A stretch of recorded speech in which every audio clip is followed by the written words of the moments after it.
Ya, Assalamualaikum warahmatullahi wabarakatuh.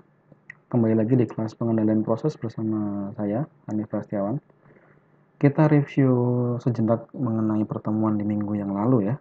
Jadi pada minggu yang sebelumnya kita sudah membahas sedikit mengenai introduction di proses kontrol. Nah, kemudian selanjutnya ini adalah seperti sebuah rangkuman. Ini adalah seperti sebuah rangkuman apa saja yang ada pada sebuah sistem kontrol. Jadi ada 3 elemen penting pada sistem kontrol ya. Ada 3 elemen penting. Yang pertama adalah sensor, yang kedua adalah controller, dan yang ketiga adalah final control element. Apa itu sensor? Sensor mungkin saudara sudah sering menjumpai ya di laboratorium atau mungkin ya ketika saudara menjalani kerja praktek di industri, saudara sudah pernah melihat sensor-sensor di industri untuk sebuah alat. Jadi ada termokopel. Apa itu termokopel? Termokopel untuk sensor untuk suhu. Kemudian ada flow meter, sensor untuk aliran atau lambangnya adalah F. Ada juga berupa gas kromatografi. Ini biasanya digunakan kontrol untuk composition ya, komposisi. Dan ada masih banyak lagi, ada sensor tekanan, ada sensor ketinggian cairan, dan lain sebagainya. Kemudian yang kedua itu ada controller. Controller fungsinya adalah untuk menerima informasi ya, menerima informasi dari alat yang digunakan untuk mengukur variabel, dan dia juga harus menentukan apa yang harus dilakukan oleh final control element. Jadi controller ini menghubungkan sensor dengan final control element. Jadi sensor ini hanya akan membaca, dia hanya akan membaca berapa suhunya, berapa flow rate-nya, berapa komposisinya, atau berapa ketinggiannya. Nah, informasi ini akan dibawa ke controller. Controller akan membaca variabel tersebut, value-nya berapa, kemudian dia akan memperhitungkan kira-kira ini sudah sesuai dengan proses yang diinginkan atau belum.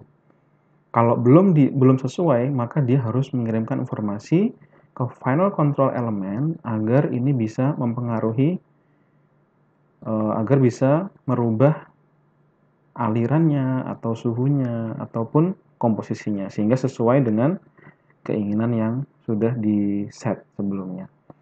Nah, jadi final control element ini bentuknya seperti apa? Jadi final control element ini adalah yang saudara ketahui dalam bentuk ini, gambar ini. Gambar apa coba? Gambar valve ya. Jadi controller adalah otaknya. Dia yang akan menghitung, dia yang akan meminta valve harus membuka atau menutup. Ya. Ketika valve ini membuka atau menutup, maka dia otomatis akan berpengaruh pada value-value ini lagi. Kalau misalkan dibuat gambar, rangkaiannya ada di sebelah kanannya ini. Ada di sebelah kanan ini. Jadi ada sensor ya. Jadi di sini ada sensor yang pertama. Ada sebuah proses ya. Misalkan ada sebuah proses, ada input dengan output. Output dari proses tersebut dibaca oleh sensornya. Bisa suhunya, bisa flow rate-nya, bisa komposisinya, bisa ketinggian cairannya. Kemudian hasil pembacaannya ya, hasil value-nya itu dikirimkan ke controller. Nah, dibaca oleh controller. Jadi controller ini ada yang nama desired value atau set point, SP ya, ada set point. Jadi misalkan di reaktor gitu. Di reaktor tentu saudara tahu ada suhu optimum atau suhu yang diinginkan agar hasil dari produknya diperoleh konversinya tinggi atau konversinya optimum. Dan tidak boleh lebih, tidak boleh kurang suhunya. Jadi misalkan suhunya harus 60. 60. Di sini dibaca baru 50 misalkan. Nah, tentu kan suhunya berbeda dengan yang diinginkan. Maka controller ini akan menyuruh valve, menyuruh final control elemen untuk bisa meningkatkan panas dari 50 ke 60 sehingga suhu yang ada di proses ini 60 sesuai dengan set point. Caranya gimana? Ya valve-nya mungkin bisa dibuka dari aliran steam-nya. Jadi steam-nya dibuka valve-nya sehingga aliran steam-nya lebih banyak sehingga nanti suhunya di dalam ini bisa naik. Itu contohnya. Kita lihat contoh yang lebih jelas lagi ya. Ini silakan dibaca sendiri. Ini ada langkah-langkahnya, apa saja yang diperlukan dalam penentuan sistem proses kontrol, sistem pengenalan proses. Jadi saudara pertama harus tahu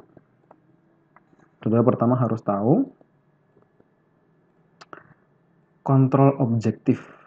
Nah, sistem kontrol saudara diinginkan untuk apa? Apakah digunakan untuk mengoptimasi? Apakah untuk mendapatkan proses yang stabil? Ataukah ingin mendapatkan proses yang cepat mencapai set point? Ataukah bisa menghilangkan disturbance? Jadi yang namanya disturbance di industri itu cukup banyak ya, dan seringkali terjadi. Nah,